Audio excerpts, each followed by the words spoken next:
বিসমিল্লাহির রহমানির রহিম। আসসালামু আলাইকুম। আমি রাবেয়া বলছি। আবারও নতুন আরেকটি ব্লগে আপনাদের সবাইকে স্বাগত জানাচ্ছি। দূরে ও কাছে যে যেখান থেকে আমার আজকের ভিডিও দেখছেন, আশা করি আল্লাহর অশেষ রহমতে সবাই খুব ভালো আছেন। আলহামদুলিল্লাহ, আমরাও ভালো আছি। প্রতিদিনের মতো আজকের ভিডিও ব্যতিক্রম না। সকালে আমরা সবাই নাস্তা করে নিলাম, তারপরে ঝটপট রান্নাটা বসিয়ে দিলাম, কারণ আজকে একটু বাইরে যাওয়ার ইচ্ছে ছিল, কিন্তু একটা কারণে যাওয়া হয় নাই। কেন যাওয়া হয় নাই এটা আমি একটু পরে বলতেছি। তো আমি আজকে মুরগি ভুনা করব। তো এখানে পেঁয়াজটা গোটা মশলা দিয়ে একটু ভাজার পরে আদা রসুন দিয়ে, হলুদ মরিচ ধনিয়া জিরার গুঁড়া দিয়ে মশলাটা একটু ভালো করে কষিয়ে নিব। তো এখন মূল কথায় যাই। একটু আগে যে বললাম যে বাইরে যাওয়ার ইচ্ছে ছিল, কেন যাইতে পারি নাই, ওই কথাটাই এখন বলতেছি। তো আজকে রান্না বান্না কমপ্লিট করলাম, একটু আর্লি রান্না বান্না করলাম, যে বাইরে যাব এই কারণে। তো রান্না বান্না কমপ্লিট করার পরে আমি বাচ্চাদেরকে গোসল করাইলাম, আমরাও গোসল করলাম, নামাজ পড়লাম, খাওয়া দাওয়া করলাম। আর আমার ছেলে মেয়েকে তো যে ওদের খাওয়াইতে গেলে একদম প্রায় 1.5-2 ঘন্টা লাগে। তাও যদি ঠিকঠাক মতো খায় তো মাজা ব্যথা হয়ে যায় ওদেরকে বসে খাওয়াইতে খাওয়াইতে। তারপরে ওদেরকে যতটুকুই খাইলো ওদেরকে খাওয়াইলাম, খাওয়া কমপ্লিট করলাম। করার পরে মেয়ে কান্নাকাটি করতেছে, তো মা বলতেছে ওকে একটু ঘুম পাড়ানোর জন্য। ও ঘুম থেকে উঠলে তখন বাইরে যাবে। এরপরে আমি ওকে রেডি করাইলাম, ওকে ঘুম পাড়াবো। তো শোয়াইছি, এর মধ্যেই আমার ছেলেটা ও সুযোগ খুঁজতেছে কখন বাইরে যাবে। তারপর আমার মা ওকে নিয়ে শুইছে। শোয়ার পরে আমার মা ঘুমিয়ে গেছে, আর মেয়েটাও ঘুমিয়ে গেছে। তো এই সুযোগে ও আমাদেরকে পাহারা দিয়ে ও বের হয়ে গেছে বাইরে। তো গেট তালা মারা ছিল না, ও বাইরে বের হয়ে গেছে। তো এই 2-3 মিনিট পরেই প্রচণ্ড আওয়াজ আসতেছে, কিন্তু কিসের আওয়াজ আসতেছে আমরা বুঝতেছি না। তো আমি ওঠার পরে ফ্যানটা অফ করে দিছি। দরজা বন্ধ থাকলে আর ফ্যান চললে রুমের মধ্যে বাইরে কোনো কিছুই বোঝা যায় না।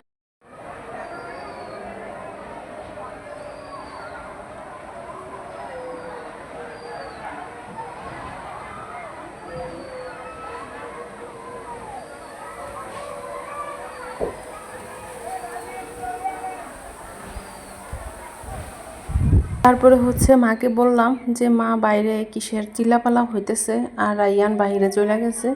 তখন মা উঠে বাইরে দৌড় দিছে যে ও কই গেল, কিসের আওয়াজ হইতেছে। তো বাইরে গিয়ে দেখে যে আমাদের পাশের বাড়িতে আগুন লাগছে, মিটার বাস্ট হয়ে তো আমি আর বাহিরে যাই নাই, আমি উপরে গিয়ে ওইখান থেকে দেখার চেষ্টা করতেছিলাম। তো ওখান থেকে শুধু ধোঁয়াই দেখা যাইতেছে, আর কিছু দেখা যাইতেছে না। তো মারও কোনো খবর নাই, আর আমার ছেলেরও কোনো খোঁজ খবর নাই। তো আমার একটু টেনশন হইতেছিল।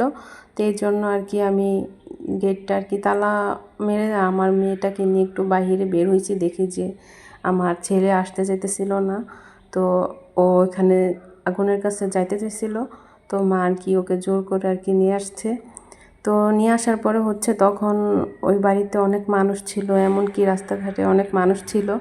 তো এর জন্য আর আমরা যাই নাই। তো সন্ধ্যার পরে আমরা ওইখানে যাই।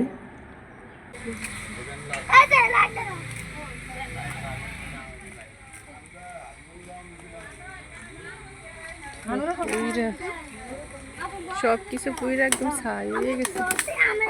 বাবা পড়বা দেখো।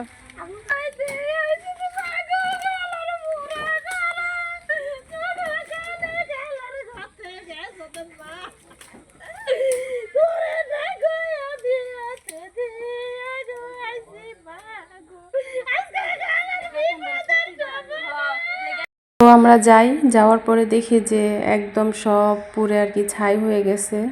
তো ব্যবহার করার মতো ওরকম কিছুই ছিল না। একদম জামা কাপড় থেকে শুরু করে বিছানা আসবাবপত্র যা যা ছিল প্রয়োজনীয় সব টোটালি পুরো ঘরই পড়ে গেছে, শুধু মানে কয়েকটা ঘরের যে পালা এগুলো ছাড়া আর কি, মানে এগুলো আর কি আছে। তো এমনিতে সব কিছুই আর কি নষ্ট হয়ে গেছে, পড়ে গেছে। যাক, আল্লাহ যা করে সবার ভালোর জন্যই করে, যে ওনাদের যে কোনো ক্ষয়ক্ষতি হয় নাই এটাই অনেক কিছু। তো উনি হচ্ছে আমার মানে ভাবি লাগে, আমার পাশের বাড়ি ভাবি লাগে। তো অনেক কষ্ট হয় যে ভাবি অনেক কষ্ট করে আর কি সংসারে টুকটাক যা কিছু আর কি ভাবি জুড়ছে অনেক কষ্ট করে এই বাড়িতে ওই বাড়িতে কাজকর্ম করে। তো আল্লাহ হচ্ছে উত্তম পরিকল্পনাকারী। আল্লাহ আমাদের জন্য যা নির্ধারণ করে রাখছে ওইটাই আর কি আমাদের জন্য উত্তম। তো ভাবি খুব কান্নাকাটি করতেছে, তো সবাই বোঝাইতেছে, ভাবির বাবার বাড়ি থেকে সবাই আসছে, তো সবাই প্রচণ্ড আকারে কান্নাকাটি করতেছে। তো এখন তো আর কান্নাকাটি করে কি হবে, যা হবার ছিল তা তো হয়েছেই। তো বড় কথা হয়েছে যে মানুষের কোনো ক্ষয়ক্ষতি হয় নাই। আমাদের হচ্ছে বাড়ির পাশেই স্কুল, মাদ্রাসা, তারপরে হচ্ছে অনেক দোকানপাট এসব থাকার কারণে হচ্ছে ওইখানে অনেক মানুষ ছিল। তারপরে মসজিদে আর কি বলে দিছে, মাইকিং করে বলে দিছে যে এই বাড়িতে আর কি আগুন লাগছে। তো বলার সাথে সাথেই আরও মানুষ চলে আসছে। তো এটা বিকেলে হওয়ার কারণে আর কি সব মানুষ, বিকেলের দিকে তো স্কুলে অনেক ছেলেরা খেলাধুলা করে, তারপর মাদ্রাসায় তো সব সময় মানুষ থাকে, দোকানপাটে তো থাকেই আশেপাশে। তো মাইকিং করাতে সবাই আর কি আসছে, তো সবাই মিলে পানি টানি দেওয়াতে আর কি এটা তাড়াতাড়ি, যার কোনো একটা ঘর থেকে আর কি অন্য ঘরে যাওয়ার সুযোগ পায় নাই, আগুনটা তাড়াতাড়ি আর কি আগুনটা নিভানো সম্ভব হয়েছে। আশা করি আমাদের এলাকার যারা বিত্তবান আছে সবাই আর কি ভাবিকে হেল্প করবে, সাহায্য করবে। তো এ তো সবাই আর কি ভালো থাকবেন, সুস্থ থাকবেন, নিরাপদে থাকবেন। আর আমার ভিডিও আজকে এখানে শেষ করছি। সবাই ভাবির জন্য দোয়া করবেন, আমার ফ্যামিলিটার জন্য দোয়া করবেন যাতে তাড়াতাড়ি সব কিছু ঠিক হয়ে যায়। আর আপনাদের সবার প্রতি দোয়া ও ভালোবাসা রইল। আল্লাহ হাফেজ, আসসালামু আলাইকুম।